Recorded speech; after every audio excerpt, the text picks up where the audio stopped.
कि जाति का सवाल केवल और केवल छुआछूत का नहीं है, तो जाति का सवाल जो है वो वेल्थ इनइक्वालिटी का भी सवाल है। आप कॉर्पोरेट सेक्टर में रिजर्वेशन की डिमांड क्यों कर रहे हैं? वहां पे तो जाति नहीं होती है, वहां पे तो मेरिट होता है। ये सबसे बड़ा मिथ है कि भारत में कॉर्पोरेट सेक्टर में around 70% of high position jobs are held by the Hindu upper caste. कि कॉर्पोरेट सेक्टर में ऑर्गेनाइज जो सेक्टर है उसमें जो है रिजर्वेशन होना चाहिए, उसमें हमारी सीटें सुनिश्चित होनी चाहिए, साथ साथ वहाँ पे प्रोटेक्टिव मेजर्स होने चाहिए। आवाज इंडिया टीवी में आपका स्वागत है। इस वक्त हमारे स्टूडियो में एक बहुत ही खास शख्स है। मैं आपका परिचय कराना देना चाहता हूँ डॉक्टर राहुल सोनपिंपड़े जी से। डॉक्टर राहुल सोनपिंपड़े जेएनयू में लीडर हैं, एक रिसर्च स्कॉलर भी रहे हैं और बापसा के अध्यक्ष रहे हैं, और जेएनयू के प्रेसिडेंट का चुनाव भी काफी कम मार्जिन से जीतते जीतते वो रह गए। तो राहुल जी, आपका बहुत स्वागत है। और नागपुर में दिनांक 8 अक्टूबर को एक विशाल जनसभा का आयोजन राहुल जी की अध्यक्षता में हो रहा है, और इस जनसभा में जो दलित विमर्श के मुद्दे हैं उस पर प्रमुखता से चर्चा की जाएगी, उस पर लोगों को अवेयर किया जाएगा। तो ये जनसभा का उद्देश्य क्या है, और उन्होंने जो एक संगठन बनाई है अखिल भारतीय स्वतंत्र अनुसूचित जाति संघ, इसके बारे में हम उनसे जानेंगे। राहुल जी, सबसे पहले तो आपका बहुत बहुत स्वागत है। मैं ये जानना चाहूंगा कि आपने जो मुद्दों को लेकर इस जनसभा का आयोजन किया है, तो ये क्या ऐसा आपको लगा कि आज ये मुद्दे कहीं सामायिक नहीं हो रहे हैं और आपको लोगों को अवेयर करने की आवश्यकता है? पहले तो बहुत बहुत धन्यवाद सर आपका और आवाज इंडिया टीवी का। तो सबसे पहले तो मैं ये बताना चाहूंगा कि ये जो हमने बनाया है all India independent schedule caste association, तो इसका बनाने का कारण ये था कि मैं और मुझ जैसे जो जमीनी तौर पे जो काम करने वाले लोग हैं, चाहे वो अपने आप को इंटेलेक्चुअल मानते हो या जमीनी कार्यकर्ता मानते हो, जब 2-3 साल से हम इस बात के ऊपर चर्चा कर रहे थे, इस बात के ऊपर हम एक गहन अध्ययन भी किए पूरे भारत में शेड्यूल कास्ट समाज की स्थिति क्या है। राइट। तो हम ये देखते हैं कि जो एक बड़ा विमर्श है जिसको हम दलित विमर्श कहते हैं, राइट, तो दलित विमर्श में हमने हमेशा ये देखा है कि जाति के सवाल को केवल और केवल एक कल्चरल आइडेंटिटी के तरफ से और वहां तक रिड्यूस किया जाता है।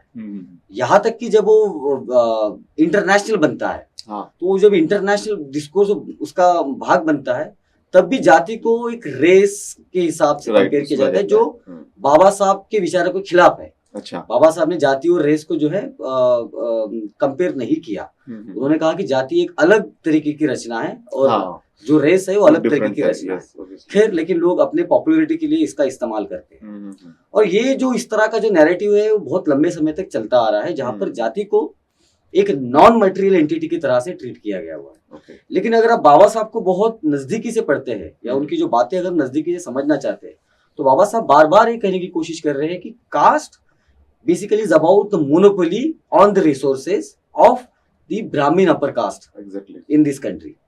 जाति जो है केवल दो लोगों के बीच में, दो जातियों के बीच में डिस्क्रिमिनेशन, जो कि आप खाली छुआछूत का विषय नहीं है, उससे भी ज्यादा है। जाति जो है वो जो आपके रिसोर्सेस है, आपकी जमीन है, आपकी फैक्ट्री है, आपके अलग अलग तरह के जो इकोनॉमिक रिसोर्स है, उसके ऊपर जो कब्जा है, खास करके इस देश में हिंदू अपर कास्ट जो जाति है उनका जो कब्जा है, उसके बारे में भी है। और इसीलिए बाबा साहब खोती सिस्टम के खिलाफ लड़ते हैं। इसीलिए बाबा साहब कहते हैं कि caste is not just about the division of labour, but caste is also about the division of labourers. वो इसीलिए भी कहते हैं कि वो ये कहते हैं कि जाति जो है वो जैसे वेस्ट में हम देखते हैं, वेस्टर्न सोसाइटी हम जब देखते हैं जाति के वहाँ का जो डिवीजन ऑफ लेबर है, तो वहां पे हम ये देखते हैं कि यदि आप लोहार है, अगर मान लीजिए आप कोई क्लीनर है, तो आपका काम जो है वो आपका लेबर कंसीडर किया जाएगा। और जब वो लेबर कंसीडर किया जाता है तो उसमें पावर ऑफ निगोशिएशन भी है। जब मैं कहता हूँ कि मैं एक मजदूर हूँ, आप कहते हैं कि आप एक मजदूर है, तो हम मजदूर के नाम से एक संगठन बना सकते हैं, एक ताकत खड़ी कर सकते हैं, एक निगोशिएशन कर सकते हैं। लेकिन जाति ये कहती है कि जाति में there is no idea of labour, जाति में आइडिया ऑफ लेबर नहीं है। जाति इज अबाउट रिचुअल ड्यूटी, एक रिचुअल ड्यूटी के तरीके से इसको देखा जाता है। आप एक महार है, एक मातंग है, एक चमार है, हाँ, तो आपका ये काम है, ये काम ही है, निश्चित किया है। हाँ, ये शास्त्रों ने बताया गया है कि आप यही करोगे। इसीलिए उसके उपज में, उसके फलस्वरूप आपको कैपिटल नहीं मिलेगा, आपको पैसा नहीं मिलेगा।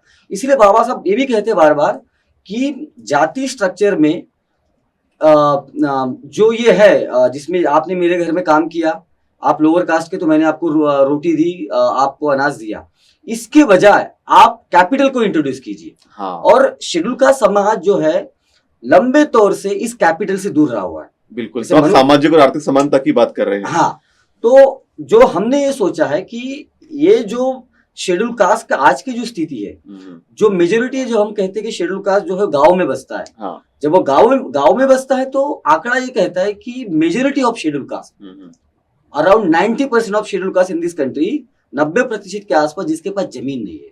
बिल्कुल सही बात है। अब जब उसके पास जमीन नहीं है तो वो किसी और के खेतों में काम करता है, और जब किसी और के खेत में काम करता है तो ना तो सम्मानजनक उसे पैसा भी नहीं मिलता है। उसमें कोई लॉ नहीं है, कोई सरकार, चाहे वो कांग्रेस हो, बीजेपी हो, कोई भी सरकार है, कोई भी संगठन है, उसके बारे में वो बात नहीं करती है कि इन जो खेत मजदूर है, इन ज्यादातर दलित है, आदिवासी है, तो इनका जो रोजी रोटी का मसला है वो एक किसी जमींदार के ऊपर डिपेंड नहीं रह सकता है। बिल्कुल, वो तो उनका हक है, अगर वो जमीन पे काम कर रहा है तो उसको उसका बराबर जो है एक लेबर राइट के हिसाब से उसका मुबदला उसे मिलना चाहिए, लेकिन ये होता नहीं है।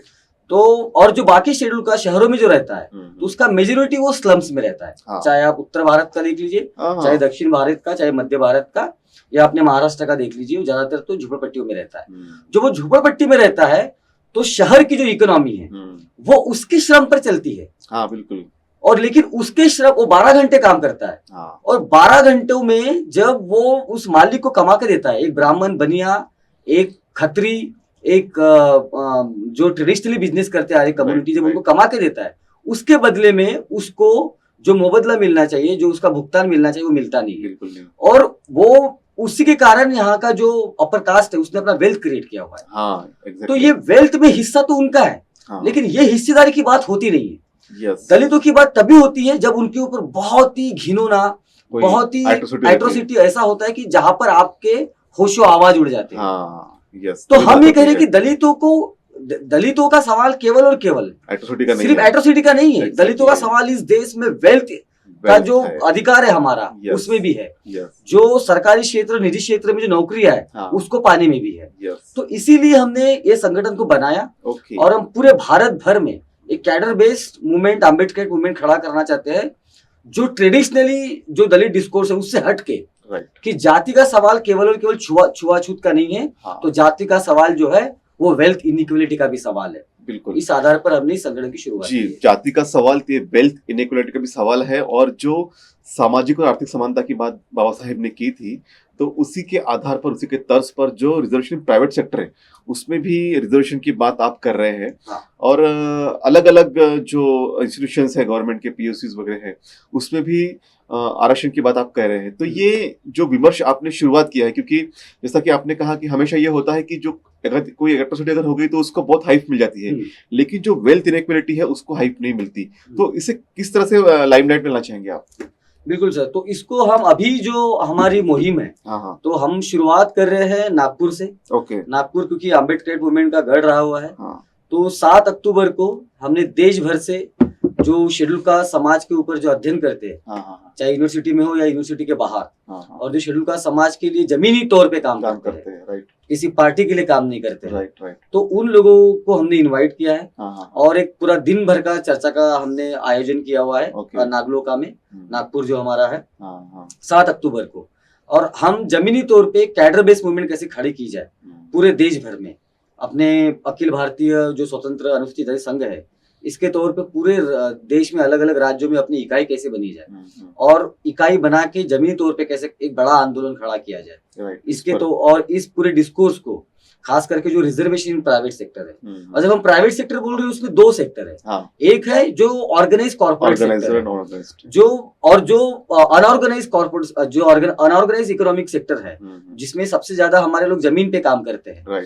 तो हम वहां पे किसी तरह का कोई एक लॉ नहीं है जो ये सुनिश्चित किए कि आपने अगर मेरे खेत पे काम किया तो आपकी इतनी रोजी जो है ये बांध के है। अगर वो खेत पे मर भी जाता है तो उसका जो जमींदार जो है उसको कोई मुबदला नहीं मिलता है।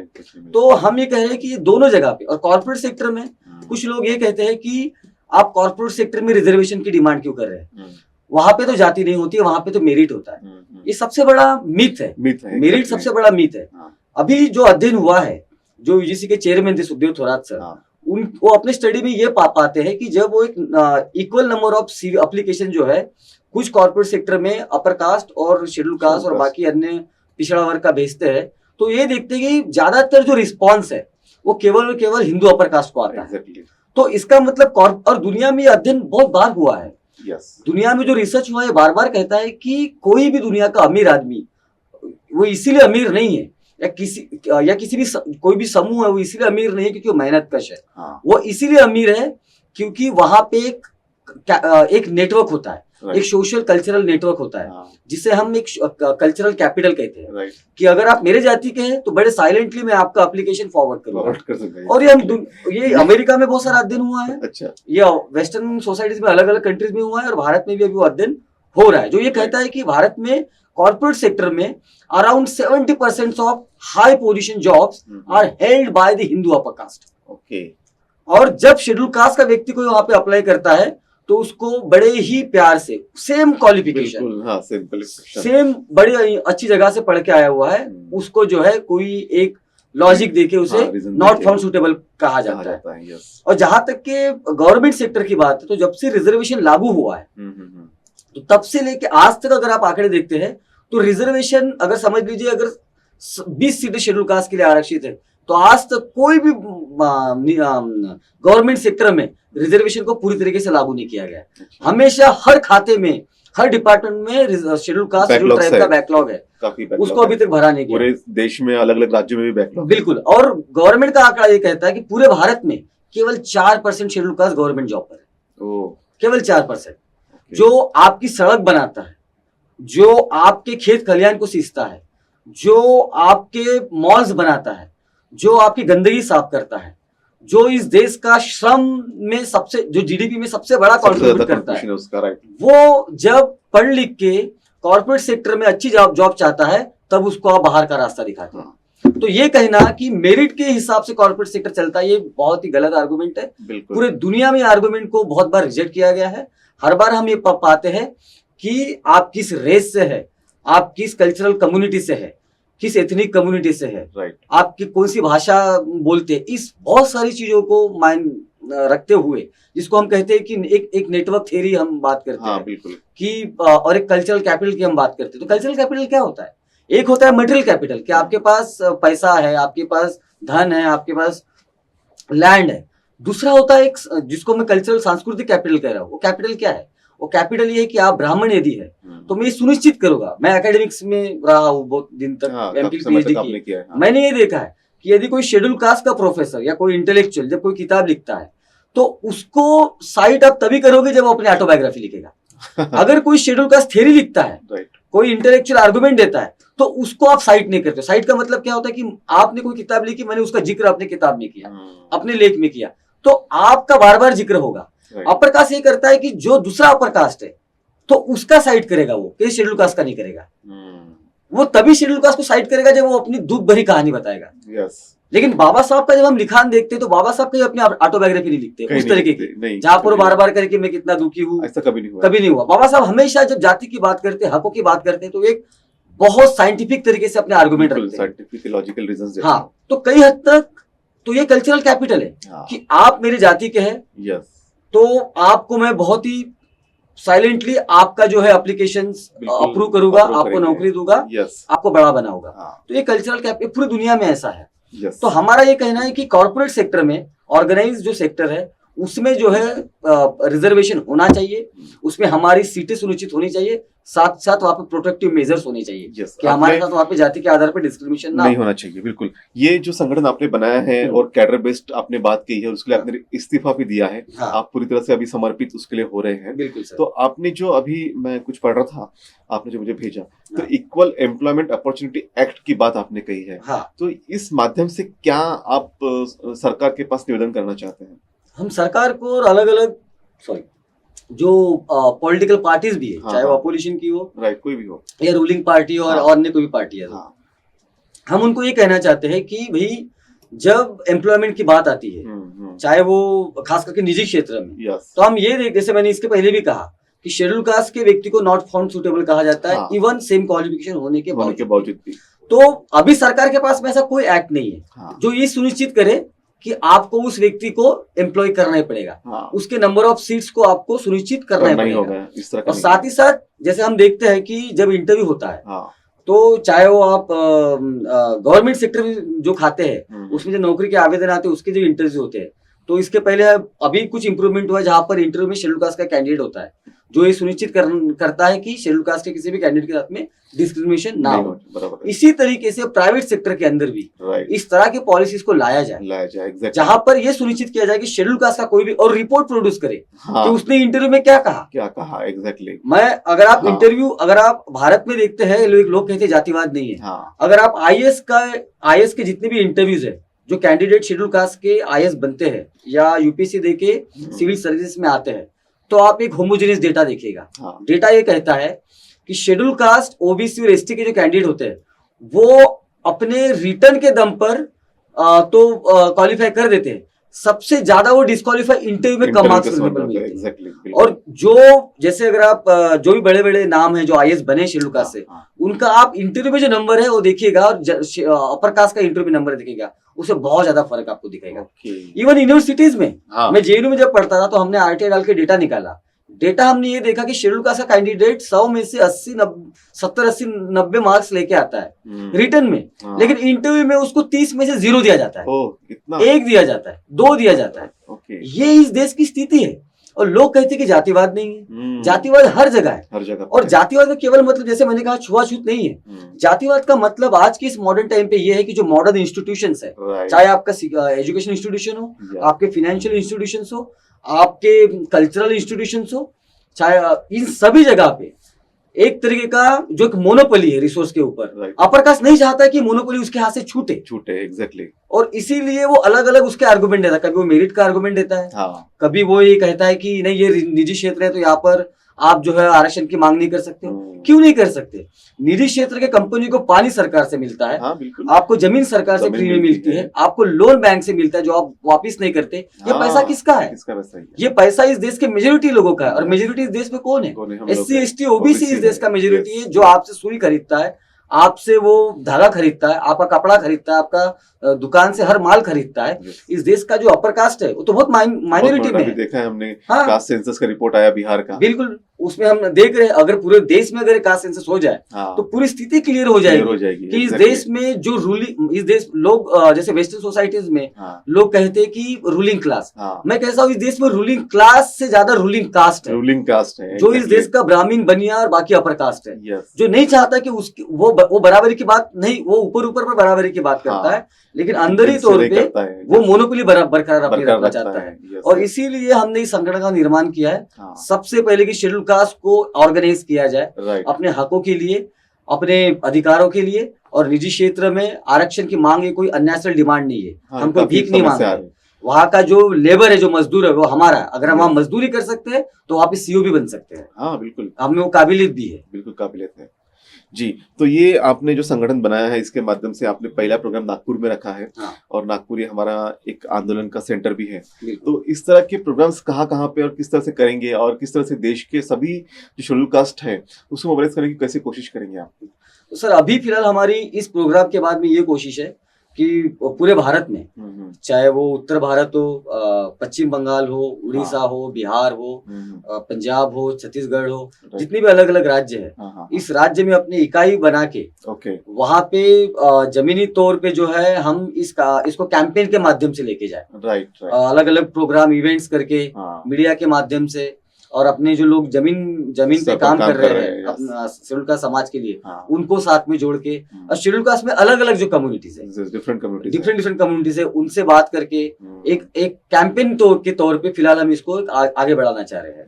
तो इसके बाद में हम जो प्रोग्राम आयोजित कर रहे हैं वो महाराष्ट्र के अलग अलग शहरों में, इसके बाद में जो हम प्रोग्राम आयोजित कर रहे हैं औरंगाबाद में करेंगे, उसके बाद में हम जो नासिक में करेंगे, मुंबई में करेंगे, उसके बाद में हम उड़ीसा में इस तरह के प्रोग्राम को आयोजित करेंगे, पश्चिम बंगाल में। तो ये हमारा अभी जो है एक प्लान है कि पूरे भारत में इसकी जो हम चाहते हैं कि इस देश की सरकारें, चाहे वो राज्य सरकारें हो या चाहे केंद्र सरकार हो, चाहे वो अपोजिशन पॉलिटिकल पार्टी हो, रूलिंग पार्टी हो, चाहे वो शेड्यूल कास्ट के समाज के लीडर हो या और भी अन्य जाति से कोई लीडर हो, हम सभी को ये बताना चाहते हैं कि ये जो डिमांड हमारी है रिजर्वेशन प्राइवेट सेक्टर की और जो जाति अत्याचार शेड्यूल कास्ट के खिलाफ बढ़ते जा रहे हैं, इसके प्रति आपने तुरंत रोक लगानी चाहिए। यदि आप ये रोक नहीं लगाते हैं तो शेड्यूल कास्ट अपने डिसीजन खुद लेगा और वो सुनिश्चित करेगा कि जो उसके डिमांड के साथ है, जो उसके पक्ष में खड़ा रहेगा, जो उसके डिमांड के साथ नहीं खड़ा है वो उसके खिलाफ खड़ा रहेगा। तो 2024 का जो चुनाव रहेगा और दलित विमर्श की बात आपने कही, आपने इक्वल अपॉर्चुनिटीज की बात कही, संसाधनों पर हमारा हक अधिकार की बात कही, तो क्या जो है एक विमर्श होना चाहिए, किस तरह का एक विजन डॉक्यूमेंट होना चाहिए इस विमर्श का, कि जो सुनिश्चित करे कि जो भी, जैसा आपने कहा कि चाहे सरकार अपोजिशन की हो या जो अभी वर्तमान सरकार हो या जो अन्य शेड्यूल कास्ट पार्टीज हो या और भी ओबीसी या ट्राइबल्स की पार्टी हो, तो विजन डॉक्यूमेंट किस तरह का होना चाहिए? सर, विजन डॉक्यूमेंट अभी हम जो सोच रहे हैं, जैसे मैंने आपसे साझा भी किया है, और हमने अपने संगठन का संविधान भी बनाया जिसका हम पहली बार सबके सामने उसको प्रस्तुत करेंगे 7 अक्टूबर को नागलोक में। राइट। तो हमारा ये कहना है कि फिलहाल जो है शेड्यूल कास्ट समाज की जो हालत है पूरे भारत में यदि देखा जाए तो वो दयनीय है। और हम ये देखते हैं कि जो चुने हुए जो हमारे एमएलए एमपीज है, जो हमारे रिप्रेजेंटेटिव है सो कॉल्ड, हम ये देखते हैं कि वो चाहे विधानसभा हो या लोकसभा या राज्यसभा हो, वो शेड्यूल कास्ट के मुद्दों को अपने पार्टी के हिसाब से उठाते हैं। वो शेड्यूल कास्ट की कम्युनिटी के हिसाब से नहीं उठाते। तो अगर उनके पार्टी के आकाओं ने यदि उनको कहा कि इस मुद्दे पर बात नहीं करनी तो नहीं करेंगे। वो अपनी सीट बचाने के लिए लग जाते हैं। तो हमारा ये कहना है, हमारा विजन ये है कि जब तक आपका एक ऑटोनॉमस शेड्यूल कास्ट का सोशल मूवमेंट नहीं होगा, तब तक जो है इस तरह के जो चुने हुए लोग हैं, जिसको कांशीराम साहब चमचे भी कहते हैं, इस तरह के चमचों का सहारा लेते हुए इस देश का जो रूलिंग कास्ट है वो हमेशा से आपको मूर्ख बनाएगा। यस, कोई भी हो। हाँ, तो हमारा ये कहना है कि शेड्यूल कास्ट में जो अलग अलग कम्युनिटीज है, उनके जो लीडर्स है, उनको हम अपील कर रहे हैं कि अपने जो हित है, अपने जो पर्सनल इंटरेस्ट है आपके, उसको थोड़ा बाजू रखते हुए समाज में जो एक हमारे समाज के लोग है, डेटा ये कहता है कि शेड्यूल कास्ट, शेड्यूल ट्राइब में एक बहुत बड़ा तबका है कि माँ जब वो बच्चे को जन्म देती है, वो अपने स्तन से उसको दूध भी नहीं पिला पाती, उसके स्तन में दूध नहीं रहता है। आज ये स्थिति है। हम पूछना चाहते हैं इस देश के जो शेड्यूल कास्ट के लीडर है, जो पार्लियामेंट और अलग अलग विधानसभा में बैठे हुए हैं, आपको उस माँ का दर्द नहीं दिखता है, उस बेटी का दर्द नहीं दिखता है जिसको निर्वस्त्र करके घुमाया जाता है, जो अपना बदन ढकने के लिए एक कपड़े की गुहार करती हुई समाज उसको कपड़ा नहीं देता है। तो हम देखते हैं कि जब कोई भी पार्टी हो जो अपोजिशन में रहती है तो वो एट्रोसिटी के मुद्दे के ऊपर दूसरे पार्टी को घेरना चाहती है। लेकिन सवाल मैं बार बार ये कह रहा हूँ कि शेड्यूल कास्ट का जो सवाल है, एट्रोसिटीज तो कॉन्सिक्वेंसेस है जात का। सबसे बड़ा जो है कि जो समाज को एक पूरे इकोनॉमिक लेवल पे मजबूर किया गया है, राइट, वो इतना मजबूर है कि वो गाली सुन लेता है क्योंकि उसको पता है कि कल मेरी रोजी रोटी इसी ठेकेदार से, इसी जमींदार से चलनी है। लेकिन इसके प्रति जो है ना हमारे चुने हुए नुमाइंदे बात करते हैं, ना हमारे समाज के तथाकथित इंटेलेक्चुअल बात करना चाहते हैं, ना हमारे समाज के तथाकथित लीडर्स बात करना चाहते हैं। मैं खुद ऐसी परिस्थिति, मेरे पिता जो थे वो एक खेत मजदूर थे गाँव में, वो अपना पेट पालने के लिए नागपुर शहर में आए, और जब नागपुर शहर में आए तो वो साइकिल रिक्शा चलाने लगे। मैंने अपने बचपन से जिस बस्ती में रहता हूँ वहां पर मैंने भूख से लोगों को मरते हुए देखा है, लोगों को दवाई नहीं मिली इससे मरते देखा है, लोगों को मैंने सुसाइड किया क्योंकि उनके पास रोजी रोटी नहीं है। हम बचपन से ऐसे पले बड़े हैं। तो हमको ये लगता है कि आज ये बहुत बड़ी जरूरत है कि हम अपने चुने हुए नुमाइंदों को पूछे कि यदि आपने हमारा सवाल नहीं उठाया तो आपको कोई हक नहीं उस पार्लियामेंट में बैठने का, आपको कोई हक नहीं हमारे समाज की तब बात करने का जब आपको बेनिफिट हो। तो हमारा विजन ये कि कैडर बेस्ड मूवमेंट, जैसे मैंने कहा, और शेड्यूल कास्ट समाज के अलग अलग जो कम्युनिटीज है, इनके डिफरेंसेस को मिटाते हुए एक साथ शेड्यूल कास्ट का एक जो एक ऑटोनॉमी है उसको बनाया जाए, और अपने अपने मतभेदों को भुला के शेड्यूल कास्ट समाज के सामाजिक, आर्थिक, राजनीतिक, सांस्कृतिक जो इश्यूज है उसके ऊपर बात की जाए, और खास करके उनकी जो डिमांड्स है, उनकी जो उनकी जरूरतें है उनके ऊपर चर्चा की जाए। बिल्कुल, ये बहुत इंपॉर्टेंट मुद्दा है कि शेड्यूल कास्ट के जो विभिन्न सामाजिक, आर्थिक, राजनीतिक, सांस्कृतिक जो मुद्दे हैं, जो इश्यूज हैं, उस पर चर्चा होना बहुत आवश्यकता था और ये एक विमर्श को भी एक नेशनल प्लेटफॉर्म देने की आवश्यकता थी। तो आपने ये जो बहुत ही बेहतरीन ऐसा एक कार्य किया है और आप इस दिशा में निश्चित तौर पे सक्सेस हो जाएंगे, ऐसी उम्मीद हम रखते हैं। और अंत में हम लोगों से ये अपील भी करते हैं कि जो 8 अक्टूबर का प्रोग्राम नागपुर में होने जा रहा है इंदिरा मैदान में, आप अधिक से अधिक संख्या में उसमें सम्मिलित होकर इस संगठन का हौसला बढ़ाएं, इन्हें काम करने के लिए प्रेरित करें। और मैं राहुल जी से भी अपील करता हूं कि वो लोगों से अपील करें कि इस प्रोग्राम में आना क्यों ज्यादा जरूरी है। तो सभी को मेरा जय भीम। मैं राहुल सोनपिंपळे आपसे सभी से अपील करता हूँ कि 8 अक्टूबर को इंदिरा मैदान में दोपहर 1 बजे से लेकर 5 बजे तक जो हमने विशाल जनसभा का आयोजन किया हुआ है, वो विशाल जनसभा शेड्यूल कास्ट के समाज के खास करके रिजर्वेशन और जो उनके ऊपर अत्याचार होते हैं, जातीय अत्याचार, उसके खिलाफ किस तरीके से एक नई मुहिम शुरू की जाए, किस तरीके से अपने हकों के लिए लड़ा जाए, इसके लिए हम लोग जनसभा आयोजित किए। मैं सभी से अपील करना चाहता हूँ कि बड़ी तादाद में उसमें शामिल हुई है और जो आपके चुने हुए नुमाइंदे हैं, जो आपके एमएलए एमपीज है, जो अपने पार्टियों के आकाओं की बात सुनते हैं लेकिन अपने समाज के गरीब मजदूर तबके की बात नहीं सुनते, इन सभी को मजबूर करना होगा। जो रूलिंग पार्टी है, जो सत्ता में बैठी है, या जो अपोजिशन पार्टी है, वो तब तक हमारी बात नहीं सुनेगी जब तक हम सब साथ में आके एक साथ अपनी आवाज नहीं उठाते। तो मैं सभी से दोबारा अपील करना चाहूंगा कि आने वाले 8 अक्टूबर को दोपहर 1 बजे इंदिरा मैदान बड़ी तादाद में शामिल हुए। जय भीम, धन्यवाद। जी बिल्कुल। तो राहुल जी, आपने हमारे बीच में आए, अपना वक्त साझा किया और अपनी जो लॉजिकल बातें हैं जो बहुत ज़रूरी थी, क्योंकि जनरली बात शेड्यूल कास्ट के अथॉरिटीज पर काफ़ी होती है लेकिन उनके हक अधिकार, संसाधनों पर उनका अधिकार हो या इक्वल अपॉर्चुनिटी की बात हो, उस पर नहीं होती। और इस विमर्श को आपने एक बहुत ही ज़्यादा हाईलाइट करने की कोशिश की है। आप हमारे बीच में आए, हमसे बातचीत की, उसके लिए आपका बहुत बहुत शुक्रिया। बहुत बहुत धन्यवाद सर। Thank you.